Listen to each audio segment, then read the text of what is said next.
Well, a reporter finally asked Donald Trump about the taco trades. Have you heard about the taco trades? Let's put this Financial Times article up on the screen from early May. Robert Armstrong in the Unhedged column coined the phrase taco trade that has actually gradually sort of taken hold on Wall Street. And what taco stands for is not the delicious food, but Trump always chickens out. It's an acronym. Trump always chickens out. Taco, TACO. So, on that note, let's go ahead and listen to Donald Trump's response to a question about the taco trades in the White House on Wednesday. Mr. President, Wall Street analysts have coined a new term called the taco trade. They're saying Trump always chickens out on your tariff threats, and that's why markets are higher this week. What's your response to that? I kick out? Chicken out. Oh, isn't that nice? Chicken out. I've never heard that. You mean because I reduced China from 145% that I set down to 100 and then down to another number? And I said you have to open up your whole country. And because I gave the European Union a 50% tax tariff, and they called up and they said, please, let's meet right now. Please, let's meet right now. And I said, OK, I'll give you till July 9. I actually asked them, I said, what's the date? Because they weren't willing to meet. And after I did what I did, they said, we'll meet anytime you want. And we have an end date of July 9th. You call that chickening out? Because we have $14 trillion now invested, committed to investing when Biden didn't have practically anything. This country was dying. You know, we have the hottest country anywhere in the world. I went to Saudi Arabia. The king told me, he said, we have the hottest country in the world right now. 6 months ago, this country was stone cold dead. We had a dead country. We had a country people didn't think it was going to survive, and you ask a nasty question like that. It's called negotiation. You set a number. And if you go down, if I set a number at a ridiculous high number and I go down a little bit, a little bit, they want me to hold that number, 145% tariff. Even I said, man, that really got up. You know how it got? Because of fentanyl and many other things, and you added it up. I said, where are we now? We're at 145%. I said, whoa, that's high. That's high. They were doing no business whatsoever, and they were having a lot of problems. We were very nice to China. I don't know if they're going to be nice to us, but we were very nice to China. And in many ways, I think we really helped China tremendously because, they were having great difficulty because we were basically going cold turkey with China. We were doing no business because of the tariff, because it was so high. But I knew that. But don't ever say what you said. That's a nasty question. Go ahead. To me, that's the nastiest question. Wait a minute. Wait. Go ahead, please. Okay. Now, I want to say I kind of understand both sides of that exchange.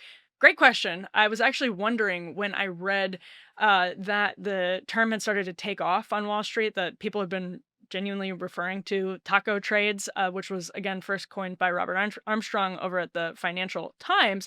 I was wondering if it was going to make its way to Donald Trump. I don't think he's flipping through the Financial Times every morning, but I was genuinely curious if it's taking off on Wall Street, whether that ends up trickling onto the radar of Donald Trump at some point. So this is what Robert Armstrong originally wrote. He said, regular readers, this was early May, will not be surprised by Unhedged's view that the recent rally has a lot to do with markets, realizing that the U.S. administration does not have a very high tolerance for market and economic pressure and will be quick to back off when tariffs cause pain. This is the taco theory. Trump always chickens out.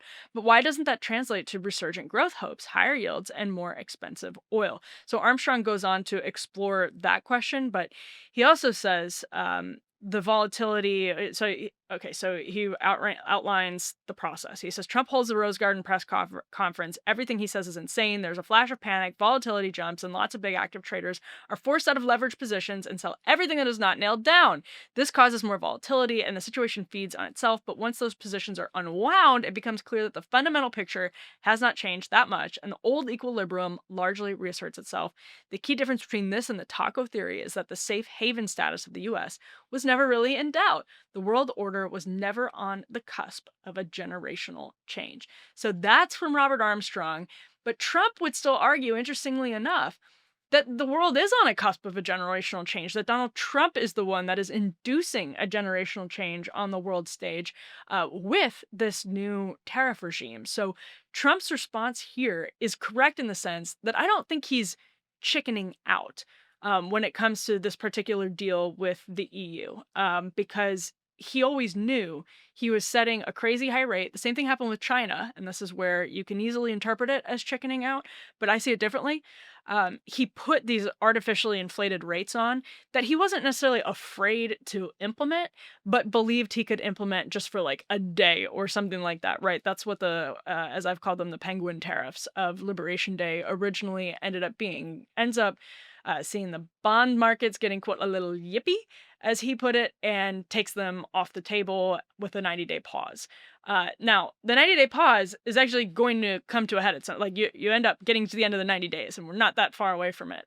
So obviously, the administration needs to cement real deals and is still toying around with these artificially inflated numbers to do it. So it's kind of like not exactly either black or white. It's not chickening out, but it's also not chickening out, because if you're responding to the bond market getting a little yippy, that implies you're concerned about the market's effect on politics and on downstream of that your voters, is the implication downstream of that, I should say, on the American people, on the global system. So on the one hand, it is sort of chickening out that you're nervous about the bond market, that you're nervous about totally turning over the table.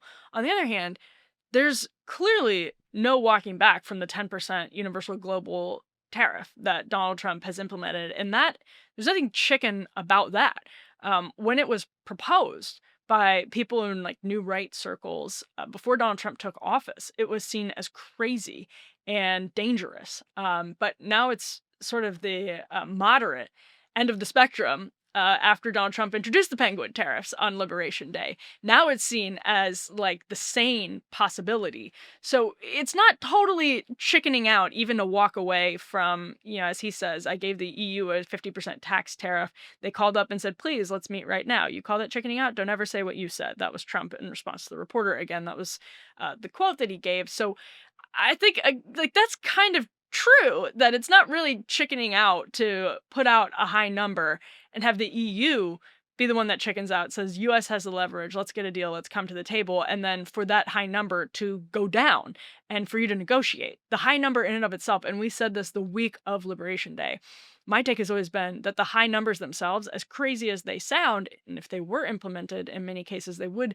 genuinely be crazy, but they're negotiating tactics, and Donald Trump doesn't think he can negotiate without people thinking that he's a madman, right? This is the foreign policy version of it, or the nuclear version of the theory, is you have to genuinely be seen as a madman in order for the leverage of the insanity to work out at the end of the day. So, of course, with that strategy, you're always going to look like you're chickening out if you don't bomb the other country, if you don't nuke the other country, or if you go back from a 200 something percent tariff or 100 something percent tariff or 50% tariff in the case of the EU.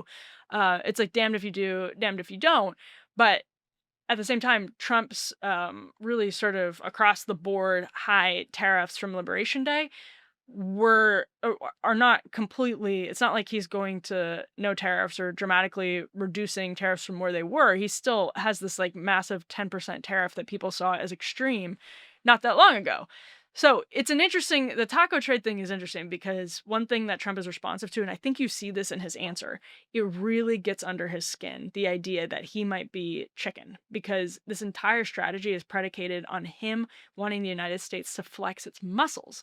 So that would be undermined by nothing. I mean, you could not possibly find a more powerful way to undermine his idea of the US flexing its muscles than by saying it's chickening out.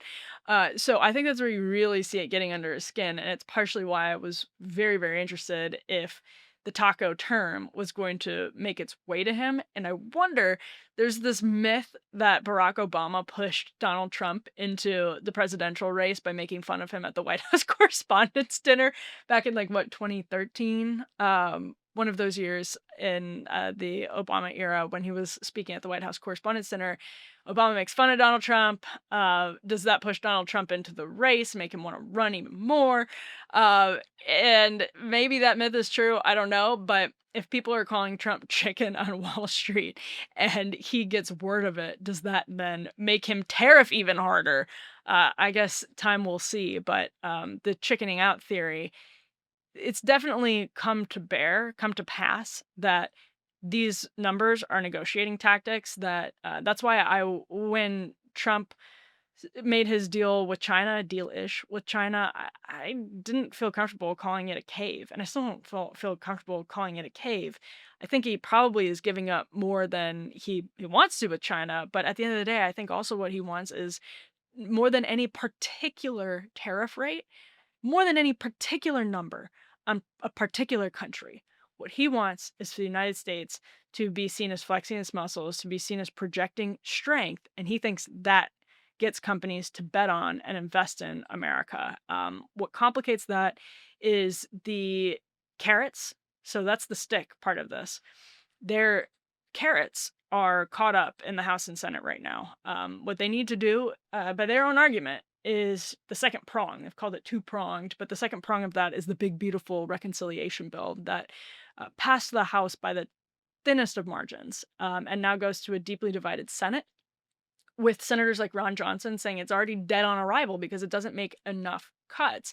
And there are other people who think it's making too harsh of cuts in the Republican conference, both in the House and in the Senate side. All that is to say, I mean, we could do a long segment just on that dynamic, but all that is to say, this bill is it, they've put a lot of eggs in this basket in the tariff policy and the global kind of tariff reset policy, the trade reset policy. A lot of the eggs are in this basket of the tax bill, and the tax bill, they are like working on hope and prayer to get that thing across the finish line because they have to keep so many people happy. Elon Musk obviously already not happy with the bill. He said he's disappointed with it. He said it can either be big or beautiful, but it can't be both. And reconciliation bills, the point of them is that everybody's disappointed. Nobody's happy with a reconciliation bill because everybody has to give something up. But can you do that when you can only lose like what, two votes in the House if everybody is there? In the Senate, they have a really small margin. It's going to be extremely hard, and if you don't get the bill across, then you don't get the the write-offs, the tax write-off policy for people who are onshoring, doing manufacturing, factory, agriculture building here in the US. You don't get the corporate tax cut down. Maybe you can do a smaller package of a bill that gets corporate tax cut down, but you don't make those Trump corporate tax cuts permanent. You don't go down from the 21% rate to like 15% is what Scott Bessent has said that he wants. And that's a whole package of carrots. And if you just have the sticks, by their own argumentation, the Trump administration is doing a half-baked trade policy. They've said that the trade policy itself hinges on that bill getting passed. So if the bill doesn't get passed, then hey, by their own argument, they're in serious economic trouble because the carrots for reshoring, onshoring, nearshoring, friendshoring, it sounds like Dr. Seuss there, aren't part of the policy. So this is I'm now that Donald Trump has heard the taco theory, the taco trade theory, and is staring down the barrel of a really difficult reconciliation process where he successfully pressured those Freedom Caucus guys to get on board, to get this thing out of the House. Nobody was happy with it. When they actually have to vote on passage for what Donald Trump is going to sign, the Senate, oh my gosh, keeping the Ron Johnsons happy and the Susan Collins happy, it gives me a headache just thinking about it.